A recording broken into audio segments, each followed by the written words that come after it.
Hey, thanks everyone for listening and watching, sharing with your family and friends, and don't forget to subscribe. Trust Me, I Know What I'm Doing is brought to you by Travelopod. For destinations like Africa, Japan, Antarctica, India, and the Northern Lights regions, start your journey with Travelopod. Visit vacation.travelopod.com.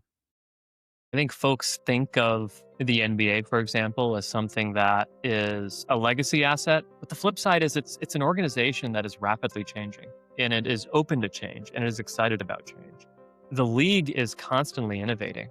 Within a growth mindset, but also with youth at the forefront sometimes. Is there a philosophy that you've rapidly seen so far as a new NBA owner where the focus can stay on the product, but the owners definitely have to play a central role in that? I wanted to make sure people in Portland and people in Oregon and people in the Pacific Northwest had access to a Big Four sports team. I believe sports in this country and in this world bring together people of all shapes and sizes and stripes in ways that few things can.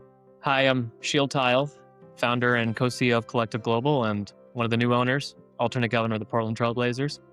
And this is Trust Me, I Know What I'm Doing. Yeah. My name is Abhay Dandekar, and I share conversations with talented and interesting individuals linked to the global Indian and South Asian community. It's informal and informative, adding insights to our evolving cultural expressions, where each person can proudly say, "Trust me, I know what I'm doing."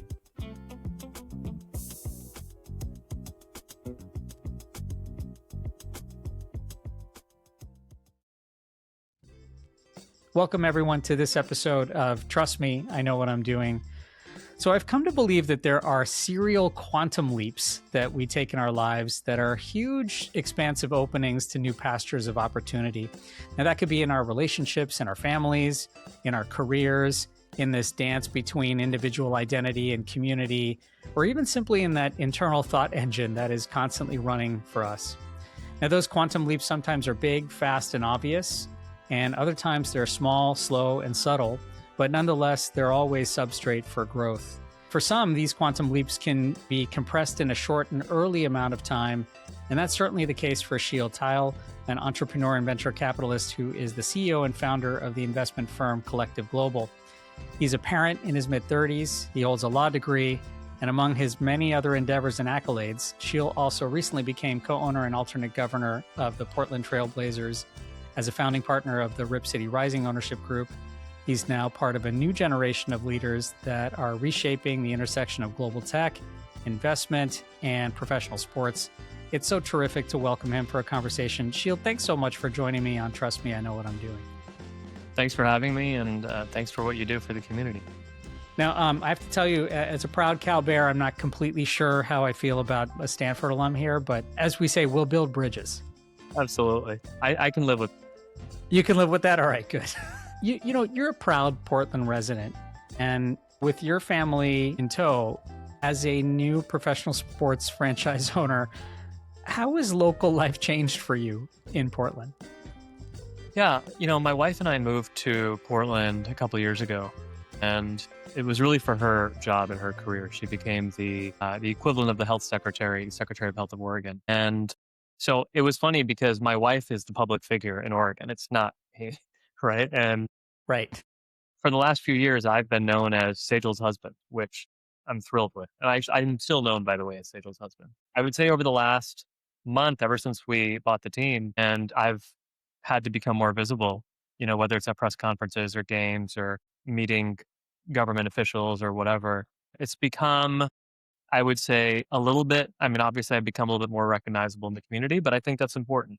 Like the whole reason I did this is because I wanted to make sure that people in Portland and people in Oregon and people in the Pacific Northwest had access to a Big Four sports team.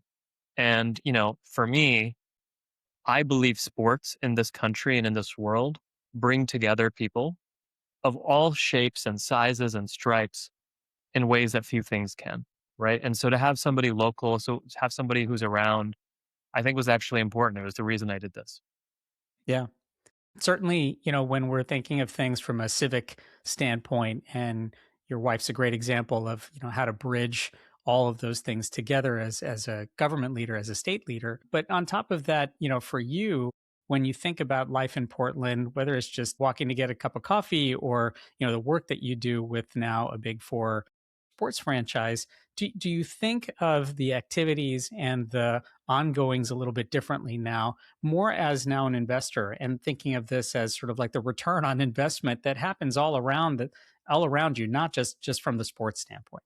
Yeah, I mean, it's funny because I feel like the IRR here, so to speak, the internal rate of return, is really, in this case, an external rate of return, right? I mean, I think from my perspective, there are better financial investments, frankly. I think sports teams have been a good financial investment historically, but maybe not at the price we're paying now, right? So, like, and I'm pretty sure that there are better uses of capital, especially where in a world where AI, for example, is proliferating and things are just going gangbusters. But Nuts, right? for me, it wasn't about that. Like, this wasn't what is the profit maximizing investment that I could make.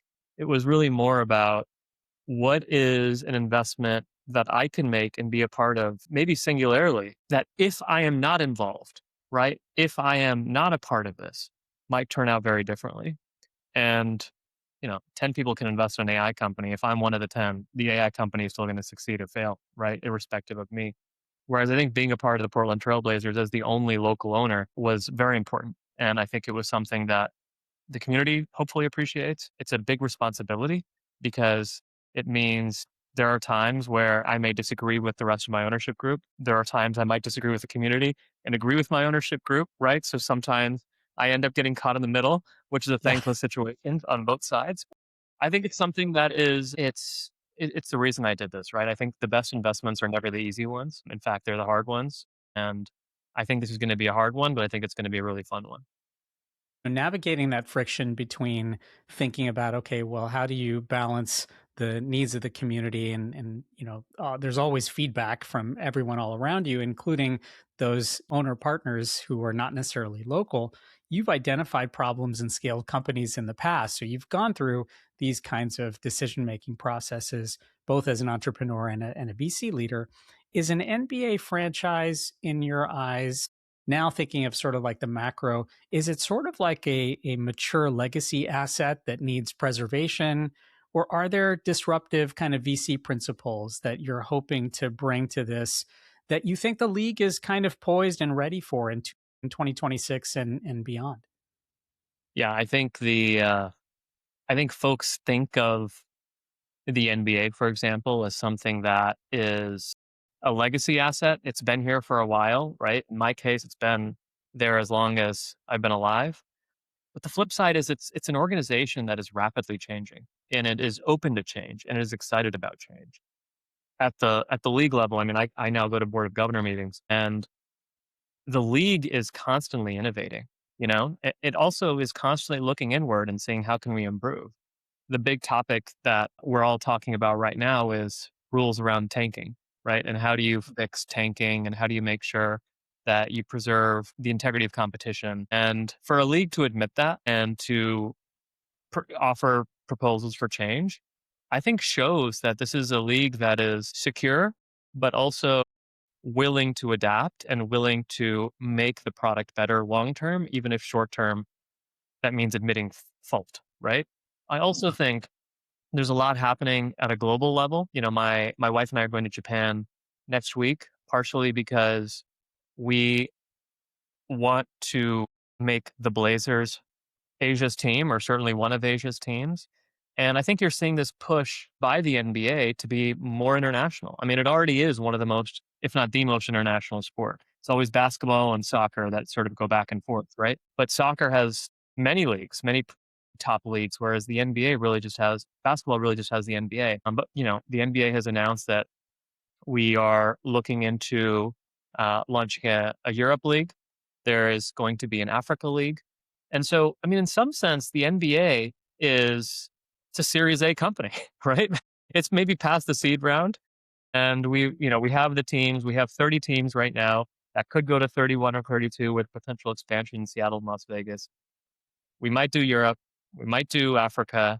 Maybe there's more on the horizon. I mean, it's a very exciting league. And I think the fact that, I'm now one of the owners of the Blazers, we play more international minutes than any other team in the NBA.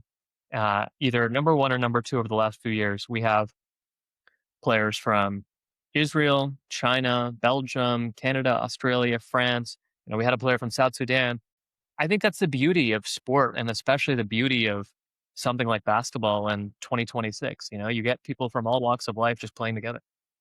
Yeah, I mean, it's not just connecting international players, but they're connecting international markets and, certainly having the vantage point on that as scaling and thinking globally, but definitely acting locally is something I know that you're doing so well.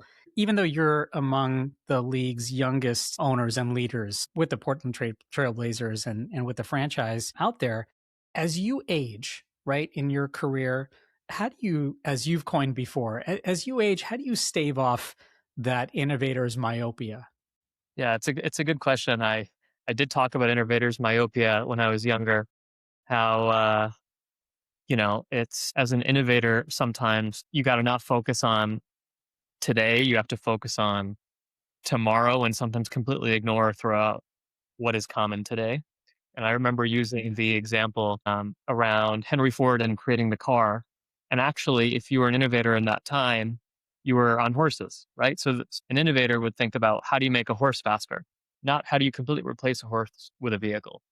And so I hope to just continue having that mindset. I think that the amazing thing about sport is I might be getting older, like we all are, but the players are pretty young, right? And the players tend to stay young. I mean, usually they're in their 20s and 30s. Occasionally you have a once in a generation player like LeBron James who is competing at the highest level in their 40s. But I think surrounding yourself with young talent is, to me, invigorating. It's inspiring. It's what I like to do as a venture capitalist and entrepreneur. I like to surround myself with, kids in college or kids right out of college who are some of the most inspiring and innovative people on the planet right now. And players are similar, right? I mean, they're constantly getting better, they're constantly improving, they're constantly taking to the next level. So I think as long as I'm around those people, I hope to continue being innovative. I mean, one of the things that's out there, of course, is that, it's rare for youth not to be relevant, particularly in a sports franchise or with a sports product. And then there's owners out there who are super high profile, Jerry Jones or others in the NFL, certainly in the NBA as well. I wonder if at this, thinking about that, thinking about the idea of like constantly within a kind of growth mindset, but also with youth at the forefront sometimes. Is there a philosophy that you've rapidly seen so far as a new NBA owner where, the focus can stay on the product, but the owners definitely have to play a central role in that? Yeah. So, our first game, we bought the team March 31st, 2026. Our first game was against the Clippers and in LA.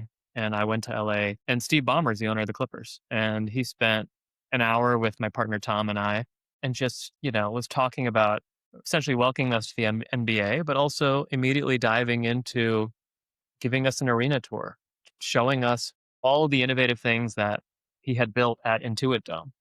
And the nice thing about the NBA is we might compete against each other on the floor, but there's a camaraderie off the floor because we all want the best for the league, right? And if something's good for the Clippers, it's probably good for the Blazers too, right? And so I think what we're finding is this new generation of owners is younger, it's tech forward, and it's willing to learn and adapt. We played San Antonio in the first round of the playoffs, and I was in San Antonio for game one.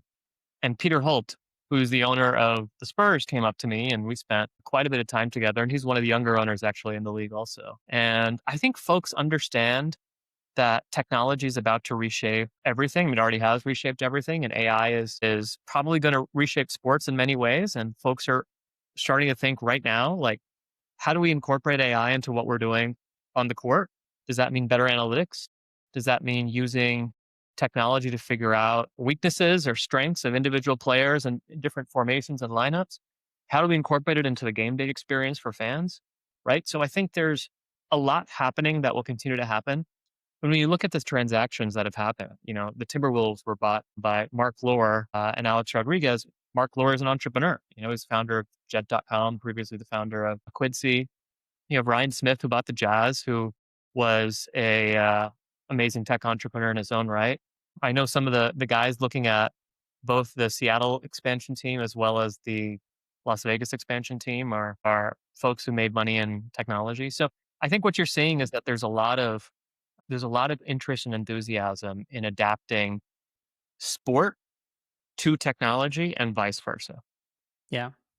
I've heard you talk about the sort of CelTel experience in Africa as being sort of like this inspirational inflection point. And when we think about inspiration and aspirational models that have really like taken not just people and franchises, but countries and nations and ecosystems to the next level in this age of have and have nots, and thinking a little bit about the investment space and the tech space and the incredible speed and power with AI in its current state and in whatever future state it's going to be.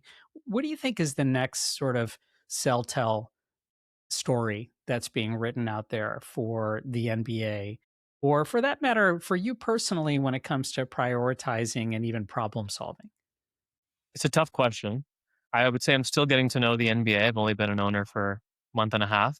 So maybe I'll speak more personally or in my portfolio. I would say the inspiration behind CelTel for me was the realization that entrepreneurship in emerging markets can completely transform how people live, right? I mean, in CelTel's case, you had a founder who, because he put up cellular towers in Africa, CelTel was the first company, by the way, to bring mobile cellular infrastructure to certain parts of Africa. That innovation transformed how people lived, right? I mean, a woman having a kid in Lagos, Nigeria, had to yell for help before cell phones existed. After cell phones, she could pick up the phone and call. So I think the point of my CelTel example was showing that small innovations can completely transform how people live. And when I look across my portfolio in my venture capital firm, I see a number of companies that are solving targeted problems. You can argue maybe they're small problems, but if they actually work, they could create tremendous disruption in people's lives for the better. And I really just hope that they succeed. I mean, since CelTel's an African company, I'll tell you about one of our African businesses, which is now a global company, but had its roots in Tanzania. It's a business called Nala, Nala. And what they do is essentially help people transfer money from, it started as Europe to Africa, but now it's all over the world to Africa at a much lower price point than companies like Western Union. And a very simple innovation. It's like, let's drive down the cost of remittances by using technology to essentially have better verification and security. Because part of the problem with Western Union, which is why they have high fees, is infrastructure and security is low. So you have to bake in margin for fraud, right? But if you can better understand who the end customer is and who the sender is, you can actually let the end person get more of their money, which is, I think, critical. Essentially, if you allow people to get more of their money and less goes to a middleman, then that simple thing could increase the quality of life and the standard of living for millions of people. So I think it's like those types of innovations that I seek out. Some are, of course, in today's world AI based, but many are not. Many are just simple innovations that may use elements of AI, but are just something that I feel like if they work could really transform how people live. Is that what motivates you the most, by the way? I mean, certainly there's financial gain and there's money involved, but is that impact what you seek as the kind of ultimate realization of just about any investment? NBA, your VC firm, socially, is that really what it's all about? Like, what is going to be the social impact or even the kind of global impact of an investment you make? I think they go hand in hand. I mean, initially, I was very focused on the social piece of it. And then what I learned, and this was in college, and then what I learned is that the best investments in the world, the best companies in the world, the best organizations in the world are the ones driven by a mission and a purpose. Full stop. Mm. Right? Yep. It's not actually focusing on money that leads you to build something of meaning and substance. It's focused on a mission and a relentless pursuit to that mission. And when you relentlessly pursue a mission, that is how you get through tough times. That is how you say no to acquisition offers in the company world or build a championship winning team in the NBA world, right? When you're focused on a mission, that is how you succeed. And when you succeed, money is a byproduct, but often it's actually the least important byproduct. But it is a byproduct of relentless pursuit.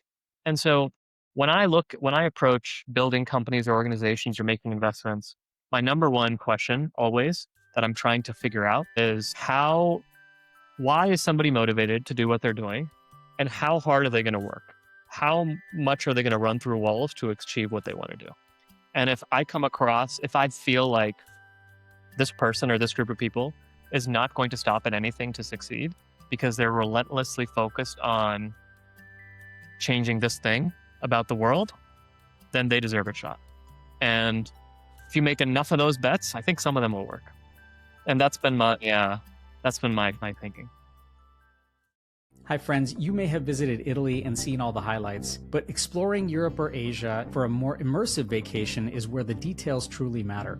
That's why so many trust Travelopod for personalized custom experiences. From small group travel to complex planning for any destination, the pros at Travelopod can help make your trip seamless, affordable, and unforgettable.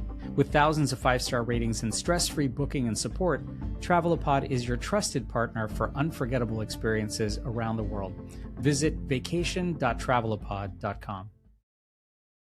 No, that philosophy also comes back to this idea of how much does instinct and wisdom factor in there. And I want to ask you a little bit about that. Back to the NBA, that the landscape is constantly fed by feedback and information and sports talk radio and fans and stakeholders in the ecosystem, but they loop on everything such as hot topics like tanking to ticket prices to trades and talent acquisition. In the end, what you just mentioned, this example about like what motivates you to invest in something, but also kind of like asking those very difficult questions, those founders perhaps who are seeking your investment.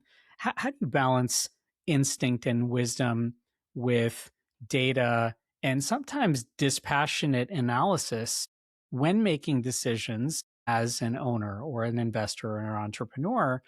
Is there some marrying that you have to do? And by the way, has that evolved for you over time, in that you have a better sense of your own sort of instinct and wisdom? It's a great question. And it's something that I feel like I have been thrown into the deep end with the NBA over the last 45 days on. Well, yeah, I would think so. It's so funny because I actually think my entrepreneurship and venture capital training was very good for this, because in venture capital, you don't actually know if you're any good or not for a long time. And companies go up and down and up and down, right? And so you just have to stick to your conviction, but you have to let data guide you. And, growing up, I actually competed in a lot of science fairs. And one thing that the scientific method teaches you is to trust the data and be willing to change your hypothesis. Have a hypothesis going in, but allow data to prove or disprove it. And in some sense, dispassionately listen to the data, right? And what's interesting about the NBA is there are a lot of opinions, and our product is on the floor for everybody to see. So after a win, my DMs or my, Instagram, Twitter, wherever, everybody loves us, right? These were brilliant decisions. He played well, great sub, whatever. After a loss, we are the dumbest people on the planet, right? I can't believe you played this person. Fire this guy, fire that guy, cut this guy, trade that guy, right? And so I think we have to, in those moments of losses, we have to be very data driven, right? We can't listen to the emotion of, oh, this person had a bad game or a set of games, we must cut this person or we must trade this person. And the flip side's also true. This person had an amazing game, we must extend that, right? At a max contract or whatever. I think you just have to realize that data plays out over a period of time. The sample set needs to be large enough to be statistically significant. And we need to stick to our method, right? And our method might be wrong. But what I know is definitely wrong is constantly changing your opinion of something based on one data point. It's been interesting. I do my best to ignore all the messages. Sometimes my friends will send me messages too. And so it's harder to ignore texts from your friends or your family even. Yeah. How much has the uncle and auntie DM and WhatsApp crowd peppered your in baskets so far? Been great. Honestly, I appreciate that they're watching the games now. I mean, it's been so funny because, I have family members who probably had never watched a basketball game in their life. And now they have opinions on what we should do, which is Right, right. amazing because it shows that they're watching the game. And that's what I love Yeah, because I yeah. love that people are excited about this. And I mean, the Indian community or South Asian community, like this is a family asset, right? And so all of us, the whole Tile family broadly, is just super excited about this purchase. Let me ask you about that. I mean, how has being an Indian American sort of factored into the various personas and leadership roles now that you wear, whether in, the previous incarnation or current incarnation as an investor and entrepreneur, but now as an NBA owner, like you said, there's visibility to this. So how is that Indian Americanness sort of factored in to the importance as a community member and for that matter as kind of a global citizen? Yeah, it's been something that I've been proud of, honestly. I mean, in the entrepreneurship world, it is much more common. There are so many examples of success amongst the Indian community, born in India, immigrated here community, and then the Indian American community, right? Maybe more like me, born in America to immigrants from India. Both have had tremendous success. I think in sports, it's a little newer, right? And I think it's newer because we haven't had any NBA athletes who are either Indian or Indian American, really. I mean, there have been some prospects, but there haven't been any that have played real minutes. And in terms of owners, the owners have mostly been, there aren't that many Indian owners, but Vivek Ranadive at the Sacramento Kings is one. The Bethal family, they're the alt governors of the Kings and own actually the WNBA team and the women's soccer team in Portland. You know, that was Raj Bethal, similarly Indian, immigrated to the US.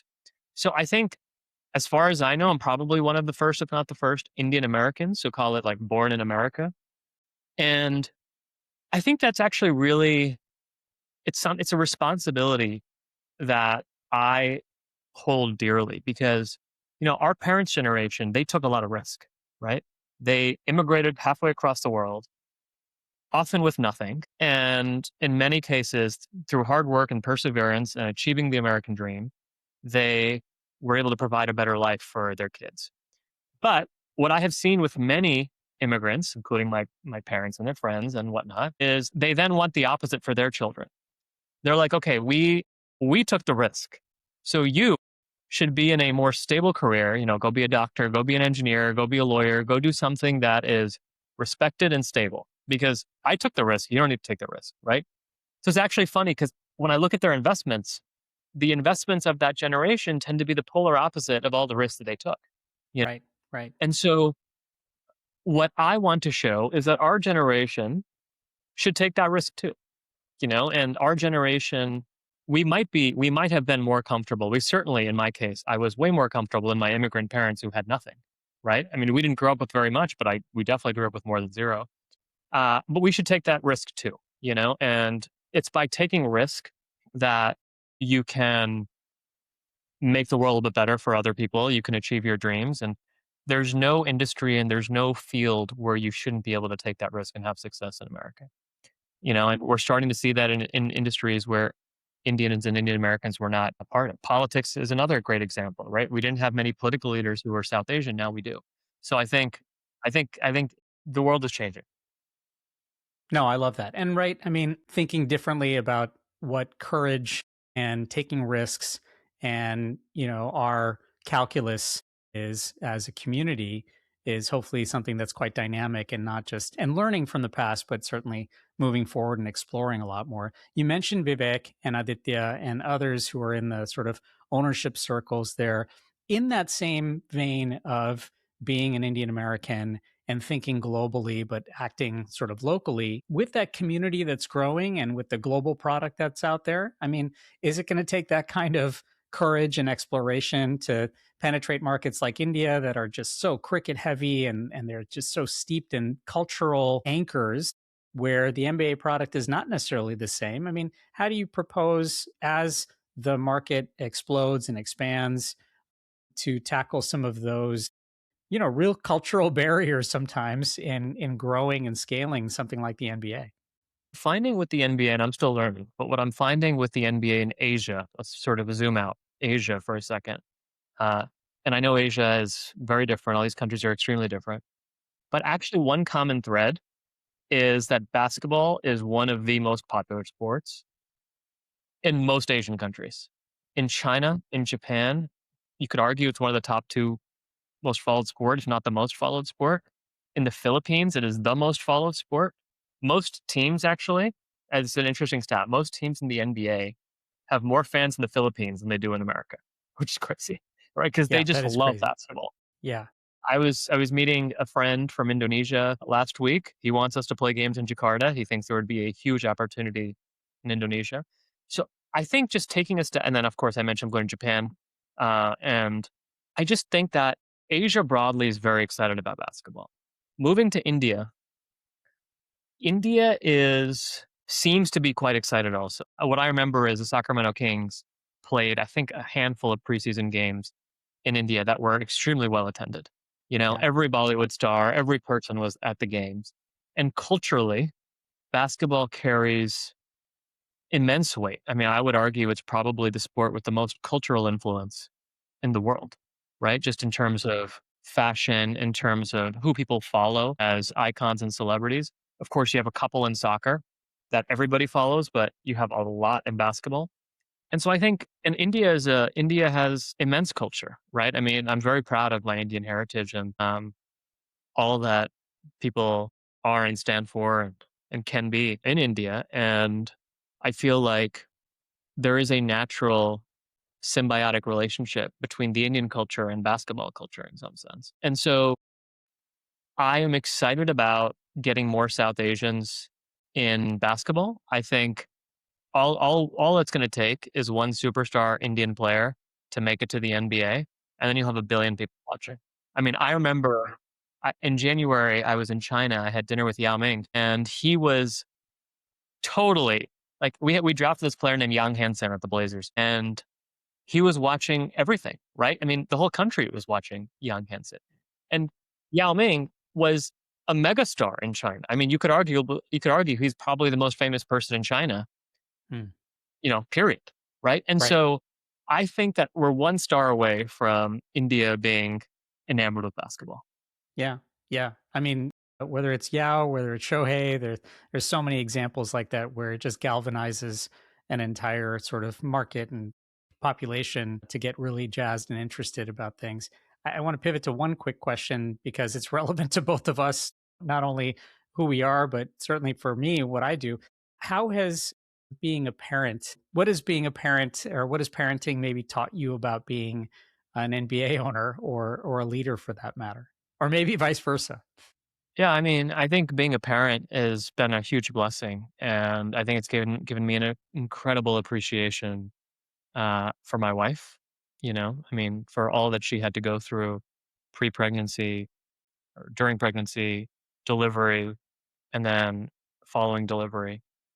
I joke with my guy friends, if men had to give birth, there'd be a lot less people on the planet. I Yeah. just think women are pretty strong. I mean, it's Right. incredible how strong they are. So Yeah. I think that's the first thing. It's given me an incredible appreciation for my wife and just women generally.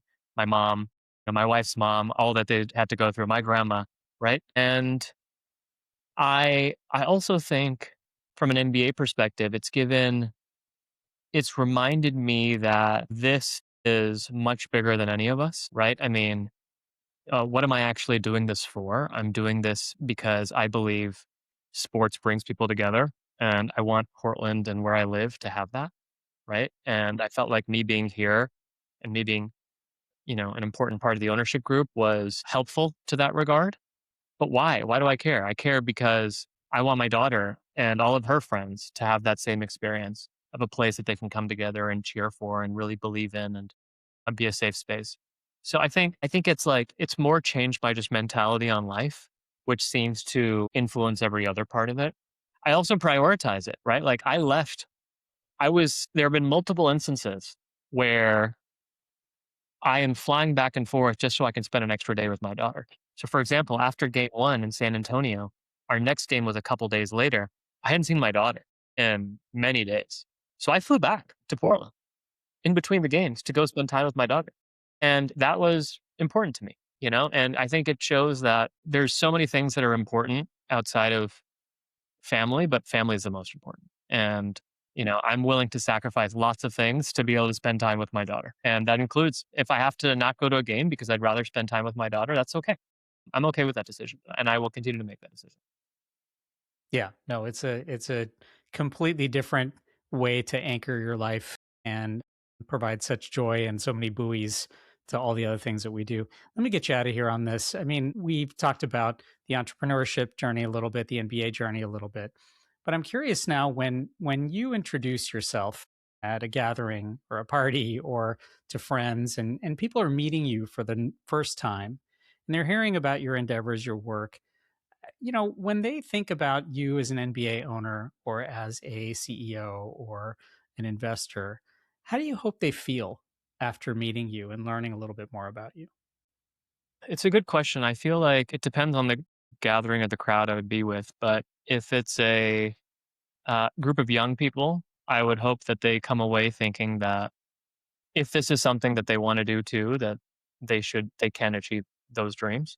Whatever they want to do, they should come away feeling that they can do it. One of the amazing things about being an NBA owner is I surround myself with people who have achieved their dreams, right? And have worked really, really hard to achieve their dreams and are still not satisfied. I mean, I was in the gym this morning. I came back and the first guy in the gym is Damian Lillard, 6:30 a.m. He doesn't have to do that. He's a superstar. He's already the highest paid guy in the league right now. And he's the first guy in the gym, right? And so for me, what I hope that people take away when they meet me is that dreams are possible. You can achieve your dreams. Literally, many of the people in the NBA who achieved their dreams were people who also came from nothing and achieved their dreams. And anybody has that ability and potential to achieve whatever their dream is, but you have to work really hard and you can't stop grinding. And actually, it is the best of the best who grind the most and continue to grind the most. So I think that's what I would hope if I was meeting young people. You know, does that have you been able to, in fact, share a little bit in that grind and reflect as you kind of go forward and in these quantum leaps, as we started with, on this idea of being content? Is there a place where being content also has an importance in your life too? Yeah, and I think you can be. So this is an important distinction. I think you can be happy and you can be content while continuing to strive. I am of the belief that contentment does not mean stasis. In order to be content and happy, you have to keep moving forward. Because I think in life, if I were just to sit in this chair all day, I probably might be happy for an hour, but then I'm pretty sure my physical fitness and levels would drop. And if I were to sit in this chair for 3 straight days, I guarantee you that's not good for me. Right. So I think you're either moving forward in life or you're moving back. But grind doesn't have to be a bad thing. I mean, I use this Damian Lillard example. He's happy to be in the gym. Like he doesn't view this as something that, oh, I can't believe I'm in the gym. On the contrary, he's like, it is a privilege to be in a position where I can wake up, I can go to the gym in the morning, I can be on my path to achieve my goals of winning a championship. Right? I mean, that is what makes them happy. I think the opposite of just sitting at home and being content and, reading a book might be exciting and fun for a small period of time. But I think what's really exciting and fun is trying to achieve your dreams. Yeah.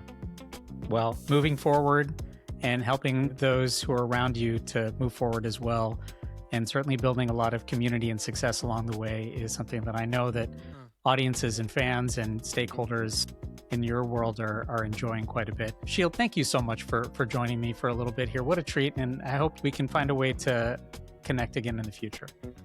Yeah, thank you for having me and thank you for doing this. I think, I've seen some of the other stories and some of the other interviews you've done. They're incredible. So thank you for what you do. Hey, thank you again, Sheel, and good luck to you and to the Blazers. Shout outs now to the Spurs and the Knicks and their fans out there for holding the space till my Lakers are ready to play June basketball again. Shout out also to Vaibhav Suryavanshi for stepping up in the T20 and to Nitya Raman for closing the gap as those votes are still being counted. A big thank you to all of you for subscribing and sharing this with your family and friends. Don't forget to be safe, be kind, and be smart. Till next time, I'm Abhay Darndika.